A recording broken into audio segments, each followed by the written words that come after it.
When it comes time to piece these together, you're going to notice that they are, of course, curved. And so it does make things a little bit difficult, but it's not impossible. So what we're going to do is start this larger piece around a 1/2 inch or less from the edge. And we can go ahead and pin this to secure it before we take it over to the sewing machine. So what you're going to do is take a couple stitches and then leaving your needle in the down position, you're going to scoot this fabric right on top again before you continue. So I'm going to remove my pin so I don't hit it, and I'm just going to scoot this under the needle to start it off. I'm going to give it a couple stitches. Now I'm going to go ahead and make sure that my bottom fabric and my top fabric are bumped up against my 1/4 inch seam guide. And as I move along, I'm going to kind of straighten this out and push that back under. Go a couple stitches and then continue to move. As you can see, this is curving up behind, and that's just fine as well. So I'm going to straighten it out. I'm holding it down with my finger here to keep it in the position that's needed. I'm really not taking a whole lot of stitches at a time, just a few at a time, so I can make sure that it's going in properly.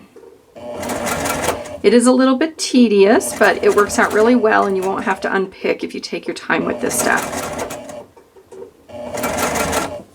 We are going to be trimming up these blocks afterwards, so there is going to be quite a bit extra left over on the edges, but that's just fine. It allows us a little bit of ease when we're trimming it up. So now I have this sewn. As you can see, it likes to push the seams in that direction, which is great.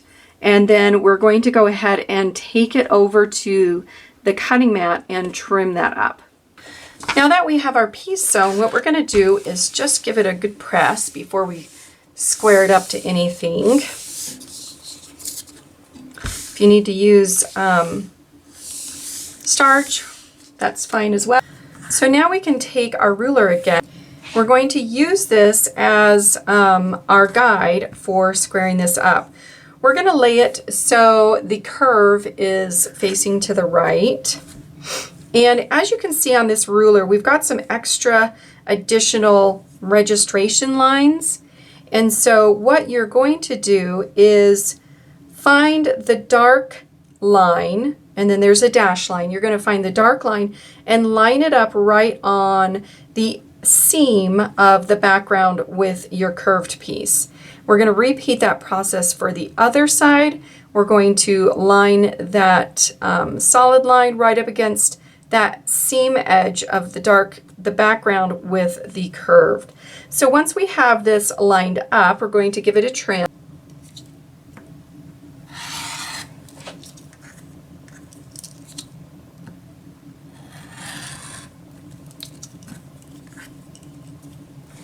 So now we can flip the block over, and we can go ahead and just use the 4 inch by the 4 inch. We're not going to worry about any of the other registration lines on the ruler at this point because we're just squaring up the other two sides.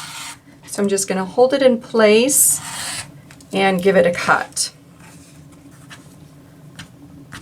So now that I have this block all squared up, it is ready for the next step or to be put into the quilt altogether.